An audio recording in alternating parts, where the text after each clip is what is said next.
नमस्कार दोस्तों, जैसा कि आप सबको पता है कि सीटेट में एनसीईआरटी का कितना महत्वपूर्ण रोल होता है। तो कक्षा 3 से लेकर कक्षा 5 तक की एनसीईआरटी से ईवीएस के प्रश्न हर साल पेपर 1 में आते हैं। तो हम आपके सामने लाए हैं उस कक्षा 3 से कक्षा 5 तक की एनसीईआरटी का सारांश, जो केवल 5 वीडियो में हम कवर करेंगे और इस गारंटी के साथ कि जितने भी प्रश्न आएंगे, आप पुराने पेपर भी देख सकते हैं, जितने भी प्रश्न आएंगे इन 5 वीडियो से ही आएंगे। तो चलिए शुरुआत करते हैं। तो जैसा कि आप सब जानते हैं कि धरती जो है हमारी पृथ्वी, इसमें बहुत सारे प्राणी रहते हैं, जैसे कि पेड़ पौधे, जानवर, इंसान, अलग अलग तरह के। तो जब प्राणी धरती पर आया होगा तो वो तो अकेला ही आया होगा, क्योंकि कहा ही गया है कि दुनिया हसीनों का मेला, लेकिन इंसान आता है अकेला। इंसान या कोई भी प्राणी अकेला आता है। तो जब वो अकेला आया तो उसको सबसे पहले क्या चाहिए होगा? सबसे पहले उसको चाहिए होगा परिवार और मित्र, यानी कि फैमिली और फ्रेंड्स। जब उसको परिवार और मित्र यानी कि फैमिली और फ्रेंड्स मिल गए, तब उसको चाहिए होगा एक परमानेंट ठिकाना रहने के लिए, एक ऐसी स्थायी जगह जहां पर वो रह सके। तो दूसरी जगह उसको मिल गई शेल्टर। पहला हो गया पहला हो गया फैमिली एंड फ्रेंड्स और दूसरा हो गया शेल्टर यानी कि आश्रय। जब उसके पास परिवार हो गया, दोस्त हो गए, रहने का एक आश्रय हो गया, तब उसको लगी भूख। उसको लगा कि यार पेट तो खाली है, इसमें भी तो कुछ जाना चाहिए पापी पेट में। तो तीसरी चीज उसको चाहिए होती है भोजन। तो हमारा तीसरा यूनिट है भोजन। उसके बाद उसने जब भोजन कर लिया तो उसको, आप सभी भोजन करने के बाद क्या करते हो? पानी पीते हो, जल का ग्रहण करते हो। तो चौथी चीज आ गई जल यानी कि पानी। अब खाना पीना खा के आराम से पानी पीकर वो बंदा एकदम मस्त है। अब उसको लग रहा है कि थोड़ा सा टहल लूं तो हमारा खाना जो है पच जाएगा। तो भ्रमण पर यानी कि ट्रेवल। और उसके बाद जब उसने सारे काम कर लिए तो उसको लगा कि चलो भैया अब कुछ काम कर लेते हैं। तो things we make and do, चीजें जो हम बनाते और करते हैं। तो ये हमारी है ईवीएस की 6 थीम, जिनके भीतर से हर साल सवाल आते हैं और ये भी सवाल आते हैं कि इनमें से कौन सी थीम है या नहीं है। तो पहली कौन सी है? Family and friends. दूसरी है शेल्टर यानी कि आश्रय। तीसरी है भोजन यानी कि फूड। चौथी है जल यानी कि पानी। उसके बाद पांचवी है ट्रेवल यानी कि भ्रमण। और उसके बाद है things we make and do. अच्छा, यानी कि जो चीजें हम करते हैं और बनाते हैं। और जो पहली हमारी यूनिट है यानी कि फैमिली एंड फ्रेंड्स, उसके अंदर भी कुछ सब थीम्स हैं। जैसे कि हमारा उसके अंदर अब फैमिली एंड फ्रेंड्स क्या होंगे? तो पहले तो उसमें उनमें आपस में क्या होगा? रिलेशंस होंगे। तो एक तो सब थीम हो गई रिलेशन। दूसरा है फैमिली और फ्रेंड्स में किसके किसके होते हैं? तो एक तो प्लांट्स के होते हैं, तो एक सब थीम हो गई प्लांट्स। एक होते हैं एनिमल्स के, तो एक सब थीम हो गई एनिमल्स। और वो आपस में कुछ खेलते हैं, कुछ काम करते हैं, तो एक सब थीम हो गई work and play. Family and friends में भी 4 सब थीम है, जिनमें से पहला है प्लांट्स, एक है एनिमल्स, एक है रिलेशंस और एक है वर्क एंड प्ले। ठीक है, तो चलिए अब हम अपना ज्यादा समय न गंवाते हुए एक यात्रा पर निकलते हैं संपूर्ण भारत की, क्योंकि इन्वायरमेंटल स्टडीज है, यानी कि पर्यावरण का हमको अध्ययन करना है। पर्यावरण मतलब पर्यावरण जो हमारे चारों तरफ है। तो जैसा कि भारत एक परिवार है और उस परिवार में कितने सदस्य हैं? बहुत सारे राज्य हैं, बहुत सारे केंद्र शासित प्रदेश हैं। तो उनका जिक्र हमारी एनसीईआरटी में दिया हुआ है, उनसे सवाल आते हैं। तो पहला जो है केंद्र शासित प्रदेश लद्दाख के बारे में थोड़े से सवाल आते हैं। हालांकि पुरानी एनसीईआरटी में इसको जम्मू कश्मीर राज्य का एक भाग बताया जाएगा, लेकिन आप जानते हैं कि अभी अगस्त में एक नया केंद्र सरकार का फैसला आया था, जिसके बाद से जम्मू और कश्मीर और लद्दाख को 2 अलग अलग केंद्र शासित प्रदेशों में विभाजित कर दिया गया था। तो जो हमारा पहला जिसकी हम शहर पर निकलेंगे वो है लद्दाख। तो चलिए शुरुआत करते हैं। अब आप सब जानते हैं कि लद्दाख जो है वो बहुत ही ऊंचे जगह पर है। आप उसका ये देखिए मैप देख सकते हैं, आप उसका नक्शा हमारे बोर्ड पर देख सकते हैं। तो लद्दाख जो है वो बहुत ही ज्यादा ऊंची जगह पर है, भारत के एकदम उत्तरी छोर पर। तो वहां पर बारिश बहुत कम होती है। बारिश बहुत कम होने के कारण वहां पर घर जो है वो पत्थरों से बनाए जाते हैं, मतलब पत्थर एक के ऊपर एक रखकर बनाए जाते हैं। अच्छा, और नीचे की मंजिल में वहां पर रहते हैं जानवर और ऊपर की मंजिल में रहते हैं इंसान। ठीक है, वहां पर घरों में जो है नीचे की मंजिल में खिड़कियां बिल्कुल भी नहीं होती हैं और ऊपर की मंजिल में इंसान रहते हैं, तो जाहिर सी बात है खिड़कियां होती ही होती हैं। उसके बाद जो घरों की पुताई है, घरों की पुताई जो है वो चूने से होती है। ठीक है, तो ये वहां के घर के बारे में बात हो गई। अब उसके बाद हम लद्दाख में, लेह में ही थोड़ा और ऊपर जाते हैं 5000 मीटर की ऊंचाई पर, तो वहां पर एक चांगथांग नाम की जगह है। जी हाँ, चांगथांग नाम की जगह है जहां पर चांगपा घुमंतू लोग रहते हैं। अब ये चांगपा घुमंतू लोगों के बारे में भी एनसीईआरटी में बताया गया है। तो 5000 मीटर की ऊंचाई पर चांगथांग नाम की एक जगह है जहां पर चांगपा नाम के घुमंतू लोग रहते हैं। वो घुमंतू लोग टेंटों में रहते हैं और उनके टेंटों को कहते हैं रेबो। क्या कहते हैं? रेबो। और वो अपने साथ साथ कुछ भेड़, कुछ बकरियां, कुछ याक भी पालते हैं। और जहां वो उन्हें रखते हैं तो उनके समूह, जो जानवर वो पालते हैं उनके समूह, या तो फिर जहां वो जानवर रहते हैं उनको कहते हैं लेखा। अब आपने सभी ने सुना होगा कि पश्मीना शॉल क्या होती है। तो पश्मीना शॉल जो है ये लद्दाख की ही देन है। वहां पर जो बकरियां होती हैं उनके बाल से ये पश्मीना शॉल बनाई जाती है। और ये पश्मीना शॉल, एक पश्मीना शॉल बनने में 250 घंटे का समय लगता है। कितना? 250 घंटे। और एक पश्मीना शॉल जो है वो 6 स्वेटर के बराबर गर्म करती है। मतलब होती तो एक है, लेकिन अगर आप उसको ओढ़ लेंगे तो आप उतनी ही गर्मी महसूस होगी जितनी कि 6 स्वेटर देता है। लेकिन इसका मतलब ये नहीं है कि वो बहुत ज्यादा मोटी होती है। पश्मीना शॉल बहुत ही ज्यादा हल्की होती है, बहुत ज्यादा मतलब उसको इतनी हल्की होती है कि वो एक अंगूठी के भी अंदर से निकल सकती है। ठीक है, तो ये तो हो गई पश्मीना शॉल के बारे में जानकारी। उसके बाद हल्का सा एक और लद्दाख के बारे में ही एक और जानकारी है, स्किट पोपुल नाम के गांव की। किसका नाम है? गांव का नाम क्या है? स्किट पोपुल। तो स्किट पोपुल गांव के बारे में यह बताया गया कि वहां पर मां को कहते हैं आमाले और पिता को कहते हैं आवाले।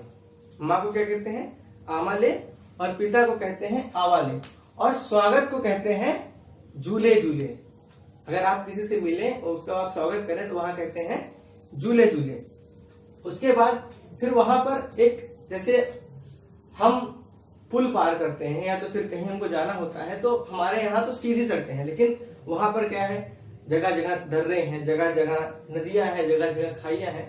तो वो पार करने के लिए वो पुल बनाते हैं, और वो पुल बनाते हैं लोहे की रस्सी से ट्रॉली लगाकर। जैसे आपने कभी मूवीज में देखा होगा कि ट्रॉली पुल होते हैं, तो उस तरह के लद्दाख में पुल होते हैं। अब उन ट्रॉली में दोनों तरफ, तो मतलब जैसे मान लो ये बीच में है आपकी नदी, उस तरफ एक छोर है, इस तरफ एक छोर है, तो दोनों छोर पर एक पिट ऑन नाम के खूंटे लगाए जाते हैं, पिट ऑन, और उनसे एक रस्सी बांधी जाती है लोहे की, और फिर उस पर एक हुक लगा दिया जाता है, जिसको कहते हैं स्लिंग। तो स्लिंग लगाकर फिर ट्रॉली उसी में अटैच कर दी जाती है। तो ये तो हो गई लद्दाख की जानकारी। चलिए अगले सहायता से हम पार कर लेते हैं। तो ये तो हो गई आपकी लद्दाख की जानकारी। उसके बाद थोड़ा सा हम पूर्व की तरफ आते हैं, तो वहां पर हम असम के बारे में जानते हैं। तो असम आपको जैसे पता है कि वहां पर ब्रह्मपुत्रा नदी है और वहां पर गारो, खासी, जयंतिया हैं, 3 पहाड़ी श्रृंखलाएं हैं।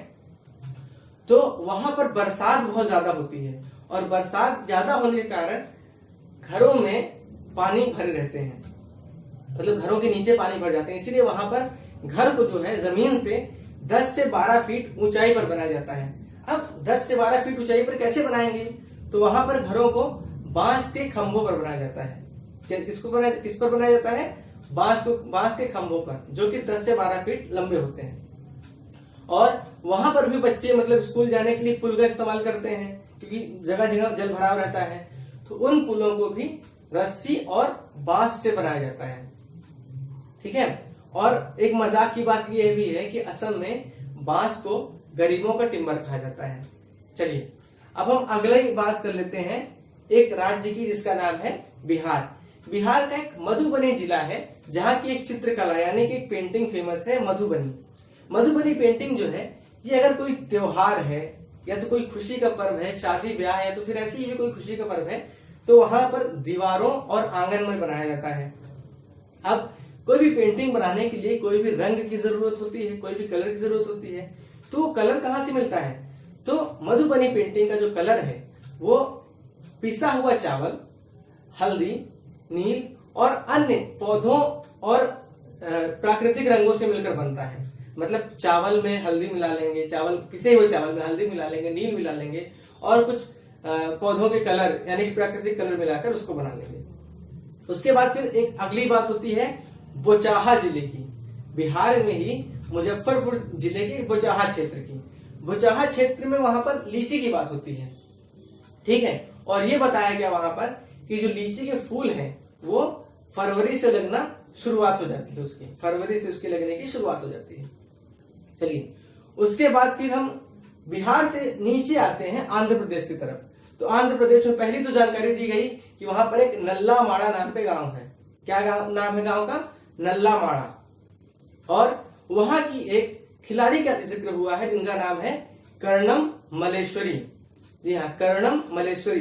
कर्णम मल्लेश्वरी जो है ये एक वेट लिफ्टर है, मतलब ये भार उठाती हैं, बहुत ज्यादा भार उठाती हैं। और जब ये 12 साल की थी तभी से इन्होंने खेलना शुरू कर दिया था। और इनको 2 पुरस्कार मिल चुके हैं, एक तो है पद्मश्री और दूसरा है राजीव गांधी खेल रत्न पुरस्कार। इन्होंने अब तक कुल मिलाकर 29 मेडल जीते हैं और ये ज्यादातर खेलती हैं 54 किलो वर्ग में, 63 किलो वर्ग में और 69 किलो वर्ग में। और ये ज्यादा से ज्यादा 130 किलो तक का भी वजन उठा सकती हैं। तो ये तो हो गई आंध्र प्रदेश की बात। फिर अगली हम आंध्र प्रदेश से ही हल्का सा बगल में चलते हैं तेलंगाना की तरफ। हालांकि कुछ पुरानी एनसीईआरटी में जहां पर अभी अमेंडमेंट नहीं आई है उसमें ये लिखा होगा कि जिस गांव की हम बात करने जा रहे हैं मुख्तारपुर गांव की, तो मुख्तारपुर गांव आंध्र प्रदेश में दिया होगा, लेकिन मुख्तारपुर गांव अब वास्तविकता में तेलंगाना राज्य का हिस्सा है।